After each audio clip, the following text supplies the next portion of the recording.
Siyam ka panibagong ruta sa probinsya sa Iloilo ginplastar sang Iloilo Planning and Development Office. Pagpatuman sang LPTRP madayon gid suno sa IPDO. Mga nagabiyahe sang tricycle o kon sikad, maapektuhan ang palangabuyan, tion nga ipatuman ang bag-o nga ruta.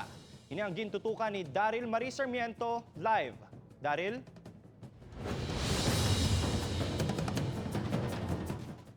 Adrian Zen Juan Manuel bilang kabahin sang modernization program nagpasa sang proposal ang Iloilo Planning and Development Office ng probinsya sa LTFRB agud pagdugang sa mga ruta nga makaakomodar sa mga pasahero nga nagagwa pasulod sa syudad kag probinsya sang Iloilo nga maapektuhan sang LPTRP implementation.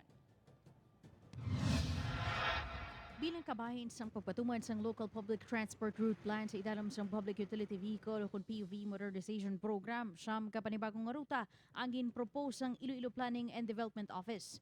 Kabahin diri ang mga masunod.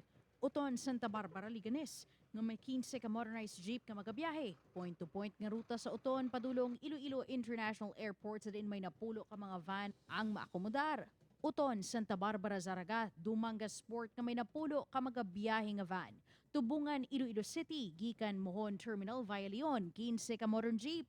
Pasay City, Dumangas via San Enrique, Anilao, Barotac Nuevo, vice versa, napulo ka mga van.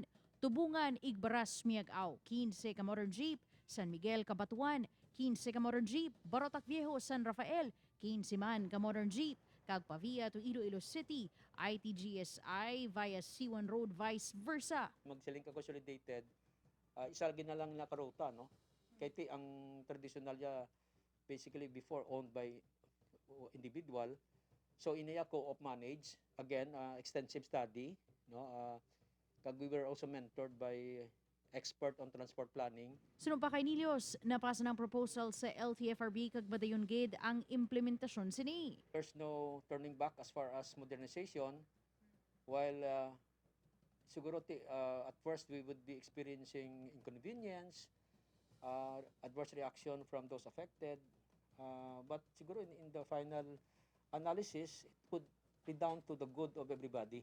Kalabanan sa panibagong nga ruta ang may tricycle o kon sikad nga nagabiyahe. Butang nga sa tion ni Patuman, maapektuhan gid ang ila palangabuyan sa modernisasyon. Tiwai ka na eh. Mahal mo ng tanan. Ano lang na ano mo. Kaya na paano man na sa among presidente na pasaka mo to sa pabiyang. Hindi lang blaman. Tiwai na kayo mo na.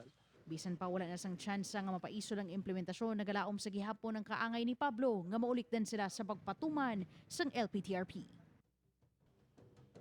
Zen, pagklaro sang Iloilo Planning and Development Office, hindi man gilayon maimplementar ang siyam ka panibag-o nga mga ruta sa baylo. Pagkahudaton pa kung ano ang maging desisyon sang LTFRB kag dira lang maka-apply ang mga cooperatives nga makabiyahe sa nasambit nga mga ruta. Zen?